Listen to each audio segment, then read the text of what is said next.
Hi, I'm Norman Lear. I'm alive on South Beach. I mean, really, seriously, alive on South Beach. Hi, I'm Dena Stewart. And I'm Stewart. And we're alive on South Beach. A show with a little bit of this and a little bit of that. And today we're enjoying winter on Lincoln Road at the cafe at Books and Books. And the weather today is a winter chilling 65 degrees.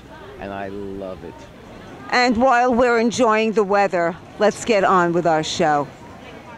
We're at the annual NATPE Conference, which is held on Miami Beach every year, and this is one of the best events that comes through in the social season, because at this event, people who are in the television business, people providing content, people buying content, and people that want to know more about the changes in the industry come to this conference and meet the most fascinating people you can imagine. We are the leading actors for this soap opera. It's called Entre tu amor y mi amor. Tell us a little bit about the show. It's a love story with about passion, about revenge, God, evil. It's like betrayed. So there's a lot of drama here. Does it take place on South Beach? Yeah, it's going to be in here in South Beach. Yeah. Well, it sounds like a South Beach story. Yeah, it sounds like. My job tonight is simple. I got to keep things moving along, to introduce the categories and to announce the winners. I want to thank everyone for being here. This has been a great ride for my family, and we're very appreciative. And we hope to continue doing what we do as long as you guys want it. Thank you. I'm truly so blessed to have that opportunity to be here, because I came today having no expectation, no knowledge that we were even going to win, and for that I'm very appreciative. Well, you realize you own that award now. I hope that I get to retain it. I hope it's not like, you know, a championship belt that I got to hand off later on. So how does it feel to win 2 years in a row and know you're the best reality show on cable? You know, first of all, I think that we're very blessed to be where we are right now. But and I'm grateful that people think that we're the best. But I think there's so much out there for television, and there's so many genres for people to go to. Right now, we just happen to be the hot one. So I mean, that won't last forever, and we know that. Well, do you ever think there'd be an opportunity for your family to meet either the Duck family or the Kardashians or something, and do one episode all together with all the different personalities? Well, you know, I know the Robertson family and the Kardashian family, and I love both of them, and would be honored to be in the same room with any of them. Well, I'll look forward. If you can put it together, you definitely have a viewer.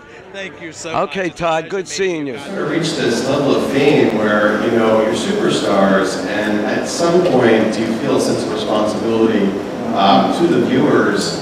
The girls have to be, they do have to have a certain sense of responsibility to give back and to let people know how they live their lives and how they do want to be good role models for other people. You know, I've got 2 girls that have babies, so I think Courtney set such a great example of motherhood and how she's raising her kids, and Kim and her trials and tribulations and pregnancy, and you know, what she went through with fertility, and now issues after having a baby and trying now to lose weight, and just there's so many different issues in our family that I think people can learn from. I actually find it quite heartwarming to know Kim Kardashian and her sisters all give back to the community. They're giving back their experiences because they believe that everybody out there should know what to do in case they're in the same circumstances. Right. And that's a very admirable thing to do. I definitely agree. South Beach is really a small community, but sometimes there are people that have lived here for years and years, and your paths just never cross, just your reputations. And when we were at the Miami Book Fair International, we had an opportunity to meet Gerald Posner, who's actually a local, but actually a national writer. And this was my conversation with him. This is Gerald Posner, who's an investigative journalist, and who the Chicago Tribune said you were a merciless pit bull investigator. Were they complimenting you or criticizing you? You know, Stewart, I took that as a real compliment. I wanted to put it on my business card. I don't think it will get me many interviews if I go in and introduce myself and they look at the card and see merciless pit bull of an investigator. But there are few things you can say to an investigative journalist better than that. Like what? Very few. Probably maybe an absolutely merciless pit bull of an investigator would have even been better. But I like that one a lot. It caught my eye, and I know who you were. We pass each other a lot, but we've never had a conversation. And I'm wondering, I'm going, should I be prepared for this? He's a pussycat, so it's okay. I think that in the end, it's very interesting because increasingly in journalism, and that's whether it's TV, I watch CNN, I see other things, there are so many what I call soft questions out there from reporters that should be doing real reporting. They want to get access to somebody, and so when they get access to somebody, whether it's a presidential candidate, whether it's somebody in the news, instead of asking the tough questions, the Mike Wallace questions, they ask gentle questions. So my mark of the person I want to be is Mike Wallace. I want to ask those questions that make you at times a little bit uncomfortable if you're doing an investigative piece. Well, you just wrote a new book, which was an investigative piece. It was all about, what was the name of the book? God's Bankers, about money in the Vatican, one of my favorite subjects. Well, is it just a story about a couple of people that got their hands caught in the cookie jar, or is it something much bigger and maybe even sinister? I think sinister is a perfect word to describe it, and bigger absolutely applies. It's not just when you open up the newspaper and you hear that somebody at Goldman Sachs stole $100 million and they bought a big yacht and they have a couple of mansions offshore. This is a story about a church that calls itself the One and True Church. I'm Catholic, I was raised that way, and is also a country. It has a flag, if it wants it, at the UN, and deals with billions of dollars through its own bank, sort of a cross between the Federal Reserve and a Goldman Sachs. And the men who deal with that, totally in the dark, and I can say men because there are no women running the Vatican, they deal with it with no transparency, no oversight, no independent, and as a result, you have money launderers, you have Italians evading taxes, you have all types of shenanigans, and you have a couple of bankers that end up dead. One of them opens the book. What's in the future for Gerald Posner? Tricia and I have submitted. The reason I hesitate and sigh with you is because we don't know. I wish I could give you the answer of exactly what the subject is now. We've submitted 4 ideas to the publisher, more than we ever have before. 3 of which would be fairly simple by my standards. They would take 18 months to 2 years to do. One's a biography of a woman in the 40s and 50s. Another's a self-contained story about Nazi art. There's a big overarching story with an industry. That's the one the publisher likes. So I may end up doing a God's Bankers type book related to anywhere from big pharma to the security state. I'm not sure yet. So you and Tricia work together? We do indeed. As a matter of fact, she's done 2 books. She did a book in 2000 called This Is Not Your Mother's Menopause, and then did a book in 2003 called No Hormones, No Fear.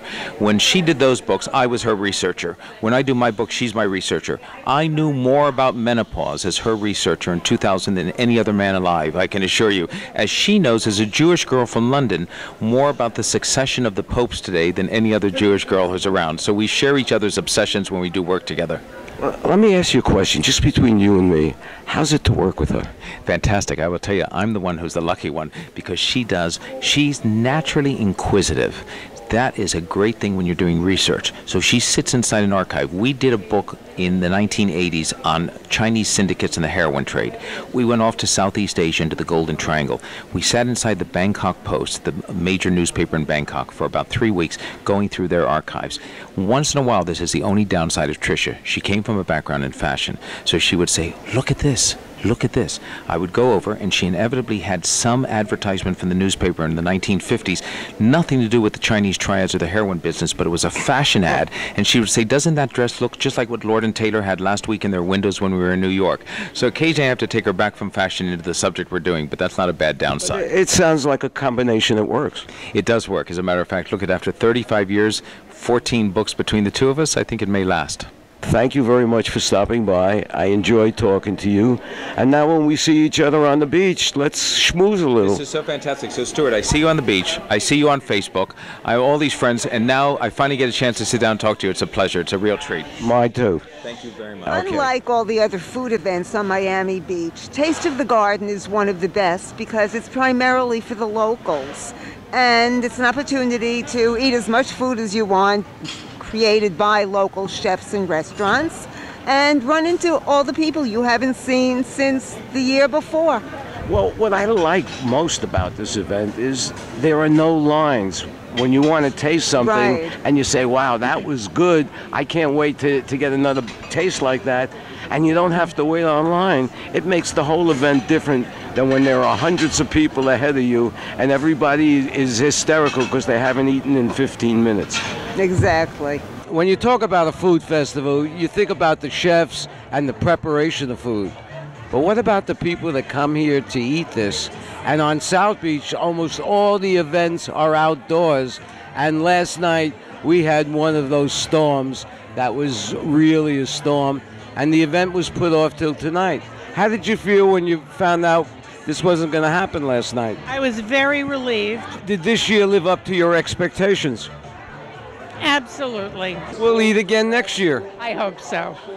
This is Sandy Shapiro, who has put this fabulous evening together. And this year, I know it was really a big challenge.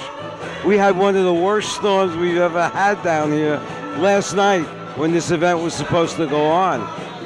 I found it unbelievable, the sense of community, when we call people and postpone for 24 hours. The idea that people would be saying, of course we'll be there for you, because they want to support the Botanical Garden. This is everyone's backyard. The garden is part of the community. A Taste of the Garden brings out all kinds of chefs. And this is Chef Mimi. So Good evening. my first question is Chef your first name or your title? No, Chef is not my first name. It's just the title. My name is Mimi. It's shortened from Miriam. But you got to admit, that would be a very cool first name. It would be a cool first name. Especially for somebody that's a baker. True, it would be. And what's the name of your bakery? It's Lux Cakery. And folks, let me tell you, it's delicious. We had the cupcakes, and I was licking my lips afterwards.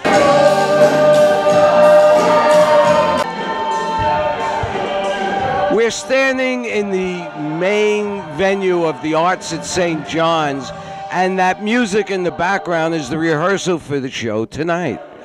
This is part of an overall series called Places We Call Home.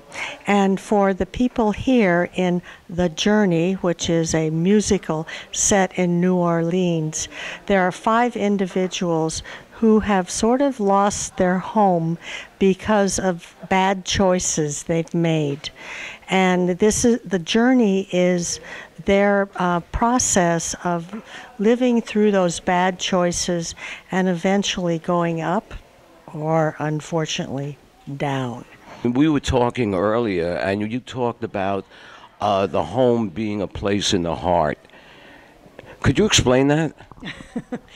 Well, I think home has many, many definitions, and right now in our moment that we're living, it's one of the burning issues. And home is a place, it's a memory, it's a sentiment, and for many, it's shelter. And for us, home is on South Beach, and these are some of the reasons why. We're here at the Art Deco weekend, and this is just not another Art Deco weekend, because this year the Miami Design Preservation League has chosen to honor Barbara Capitman. And if that name doesn't sound familiar with you, when they write the history of the Deco District, her name is at the very top because she's responsible for having this area declared a historic district. And as a result, we can all look at all the beautiful architecture all year round. Do you remember the day we met Barbara Capitman? I do. She invited us to join her at a sit-in that night at the Senator Hotel, an Art Deco hotel that was just about to be torn down by the city. The city wanted to give it to some developer and said it's not important, and the people that came down here and saw the beauty and listened to Barbara explain how important it would be to bring Miami Beach back, did a sit-in, and we prevented it from happening that night. But it happened anyway. That's the Miami Beach story. Well, this brings us to the end of another episode of Alive on South Beach. The good news is there will be more.